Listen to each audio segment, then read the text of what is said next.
এমন সময় গর্গমুনি তিনি দেখছেন ধ্যানে যে ধরাধামে শুনেছি অবতার আসেন, রাম অবতার, কপিল ভগবান অবতার,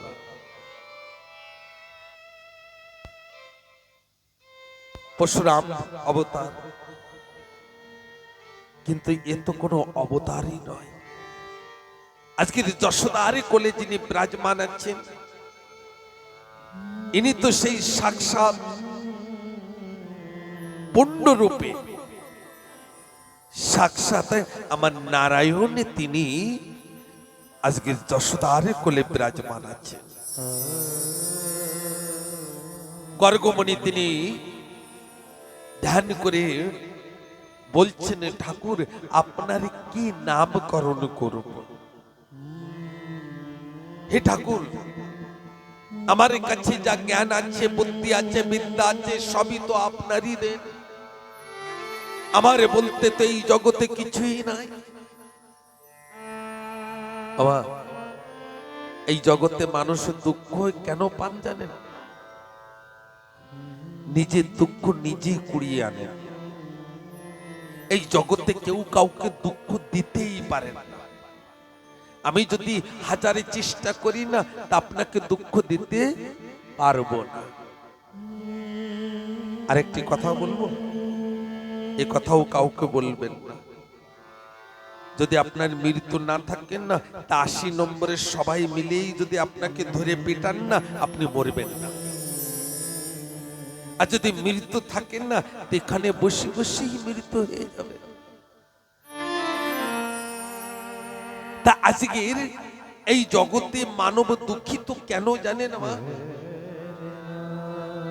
আমার আমার করে, এ আমার, ও আমার, ই আমার, ও আমার, গাছ আমার, খুন্তি আমার, হাতা আমার, সাফল আমার, সব আমার। এই আমার আমারতে এই জগতে কষ্ট টেনে আনে। কিন্তু কষ্ট থেকে যদি মুক্তি পেতে চান, আমার কাছে দুটি মন্ত্র আছে।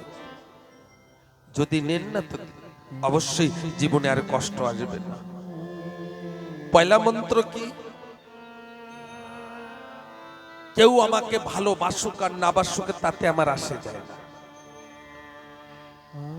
ওই পাশের দিদি আমাকে ভালোবাসুক আর না বাসুক আমার তাতে আসে যায় না। আমার স্বামী, শ্বশুর শাশুড়ি, পাড়া প্রতিবাসী, মাতা পিতা আমাকে ভালোবাসুক আর না বাসুক আমার তাতে আসে যায় না।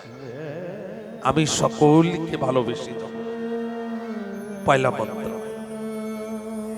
কেউ আমাকে কিছু দিউক আর না দুক তাতে আমার আসে যায় না। স্বামী, শ্বশুর শাশুড়ি, মাতা পিতা, ভাই বন্ধু, আত্মীয় স্বজন, পড়োশী, কেউ আমাকে কিছু দিউক আর না দিউক তাতে আমার আসে যায় না। আমি সকলকে দিয়ে যাব। এই দুটো মন্ত্র নিয়ে নেবেন, তা জীবনে কোনোদিন আর কষ্ট আসবে না। এই দুটো মন্ত্রকে নিতে হবে। এই জগতে দুঃখ কোথায় আসে? যখনই আমার বলা হয়। তা আজকের গর্গমুনি তিনি বলছেন, আমার বলিতে কিছুই নাই ঠাকুর, সবই তোমার। আমি কি নাম রাখবো আপনি বলতেন না? তাই গর্গমুনি ধ্যান করে নাম রাখছে কর শন, মানে बोलो कृष्ण कन्हैया लाल की जय हो, बोलो कृष्ण कन्हैया लाल की जय हो, बोलो कृष्ण कन्हैया लाल की जय हो। কৃষ্ণ নাম রাখলেন। আজকের গর্গমুনি ধ্যানে কৃষ্ণ নাম রাখার পরে আজকে গর্গমুনি তিনি বলছেন, হে নন্দ, তোর যে সন্তান না, এই সন্তানের দ্বিতীয় বিধাতা, এই সন্তানের নামের কোনো অন্ত থাকবে না। যে যেখান থেকে আসবে সে সেখান থেকে নাম রাখবেন। কেউ কানু রাখবেন, তো কেউ শ্যাম,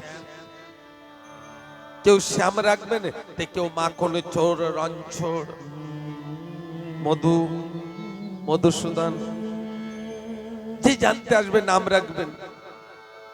এই জন্য এর নামে এক নাম অনন্ত থাকবে। কিন্তু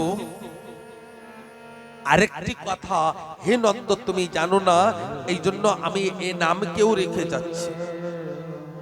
একদিনই এই তোরই সন্তান বসুদেবের সন্তান ছিলেন এই কৃষ্ণ।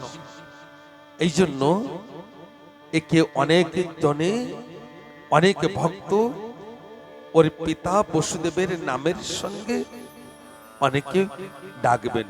বলো বসুদেবে ভগবান কি জয় হো, বলো বসুদেবে ভগবান কি জয় হো। গর্গমুনি চলে গেলেন। কিন্তু মা, যে রাতের বেলায় ঠাকুর জন্ম নিয়েছেন, সেই রাতের বেলায় গোকুলে চলে এসেছেন। 6 দিনের দিন পুতনা এসেছেন হত্যা করার জন্য আমার ঠাকুরকে।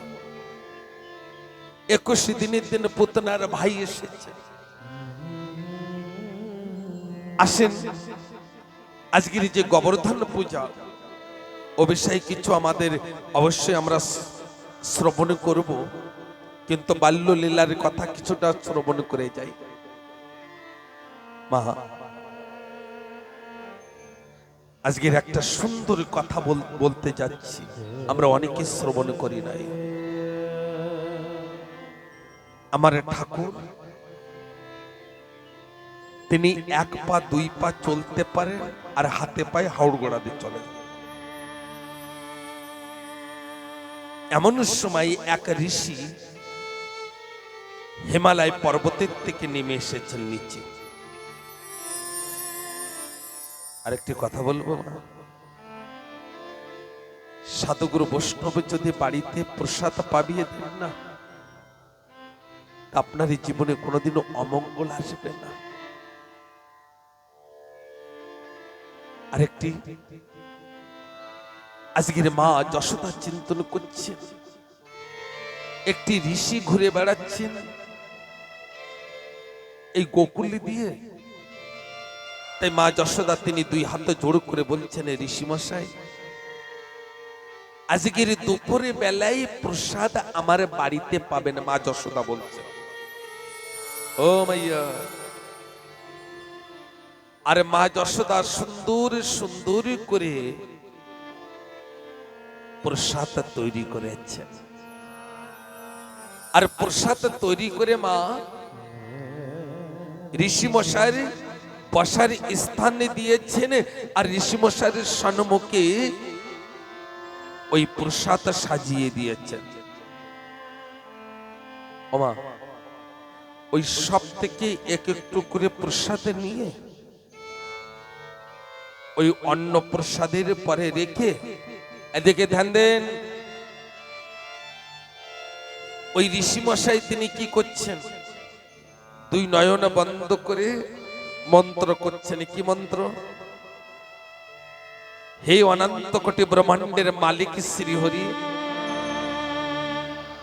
আপনি সর্বপ্রথম আসেন, আপনি সর্বপ্রথম প্রসাদ পান, তারপরেই আমি প্রসাদ পাব।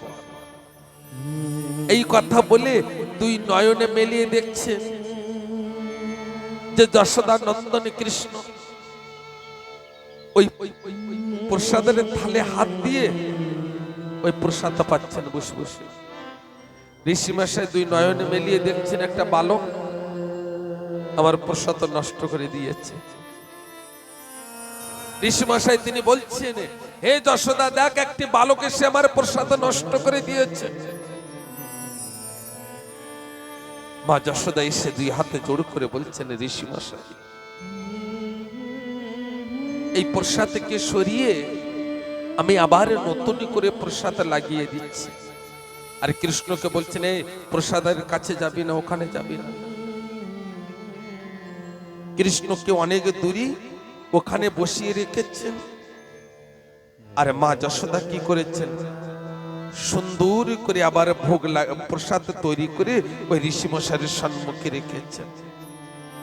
আবার ঋষি মশাই সব থেকে এক একটু নিয়ে অন্ন ভোগের পরে রেখে অন্ন প্রসাদের পরে রেখে দুই হাত জোড় করে বলছেন, হে অনন্ত কোটি ব্রহ্মাণ্ডের মালিক, এ শ্রীহরি, আপনি সর্বপ্রথম প্রসাদ পান, তারপরে আমি প্রসাদ পাবো। আর এদিকে কৃষ্ণ হাওড় গোড়া দিয়ে এসে ওই প্রসাদের ভিতরে হাত ভরে দিয়ে প্রসাদ পাচ্ছে। ঋষিমশাই দুই নয়নে মিলিয়ে দেখছে, আবার সেই বালক এসে প্রসাদ নষ্ট করেছে। ঋষিমশাই বলছেন, যশোদা, ও যশোদা, দেখ তোর সন্তান আবার আমার প্রসাদ নষ্ট করে দিয়েছে। মা যশোদা বলছেন, আরেকবার ক্ষমা করে দেন না, এই প্রসাদ থেকে সরিয়ে আবার নতুন করে আমি প্রসাদ লাগিয়ে দিচ্ছি। আর সুন্দর করে ওখানে পরিষ্কার করে আবার প্রসাদ লাগিয়ে দিয়েছেন। আরে মা যশোদা তিনি কি করেছেন, অনেক দূরে না ওই কৃষ্ণকে কোলে করে নিয়ে দাঁড়িয়ে আছেন। আর ঋষিমশাই কি করছেন, ওই সপ্তাহ থেকে এক একটু করে নিয়ে অন্ন প্রসাদের পরে রেখে দুই হাতে জোড় করে চিন্তন করছেন। দুইবার তো দুই নয়নে মেলিয়ে আমার দিকে ধ্যান দাও মা, দুইবার তো নয়নে মেলিয়ে আমি আহ্বান করেছি ঠাকুরকে, আর ওই বালক নষ্ট করে দিয়েছে। এবার আমি আর এমন ভুল করব না। আর ওই ঋষিমশাই দুই নয়নে মেলিয়ে বলছেন কি জানেন, হে অনন্ত কোটি ব্রহ্মাণ্ডের মালিক, যে বলছে না সেই বই মা যশোদার কোলের থেকে চুরি করে কৃষ্ণ নামিয়ে যাচ্ছে। আপনি অতি শীঘ্রে চলে আসুন, ঋষিমশাই বলছে। আর মা যশোদার কোলের থেকে চুরি করে নেমে ওই হাওড় গোড়া দিয়ে যাচ্ছে ওই ঋষিমশাইয়ের দিকে। আর ঋষিমশাই বলছেন, বারবার আমার এই প্রসাদ নষ্ট করছেন, ইনি কে আমি একবারে দেখে নি। দুই নয়ন বন্ধ করে দেখছেন যে অনন্ত কোটি ব্রহ্মাণ্ডের মালিক স্বয়ং শ্রী হরি যশোদার কোলে। আমি যাকে ডাকছি সেই তো শ্রী হরি, সেই তো আমার গোবিন্দ, এই তো আমার সেই স্বয়ং শ্রী হরি, আমি যাকে ডাকছি। এমন সময় বাবা 2 মিনিট বসে পড়ুন ওখানে। এমন সময় ওই ঋষিমশাই তিনি বলছেন, যশোদা, এ যশোদা, ওকে ছেড়ে দে, আমি যাকে ডাকছি স্বয়ং ভগবান তোর কোলে এসেছে। আরে মা যশোদা তিনি ওই কৃষ্ণকে জোর করে ধরে কোলে তুলে বলছেন, এ দুষ্ট, এ কোনো ভগবান নয়। এমন সময় দুই হাত জোর করে দুই চোখের জল ছেড়ে দিয়ে কান্না করছেন ঋষিমশাই। বলছেন, যশোদা রে, ওরে যশোদা, লাখ লাখ বছর তপ করে যে ভগবানের সন্তান পান না, আজকের আমার মানুষ জন্মে ধন্য, আমার হাতের প্রসাদ পেয়েছেন আমার ঠাকুর।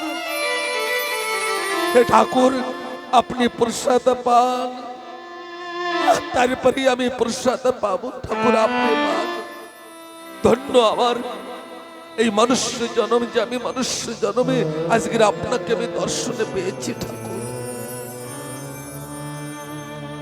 আমার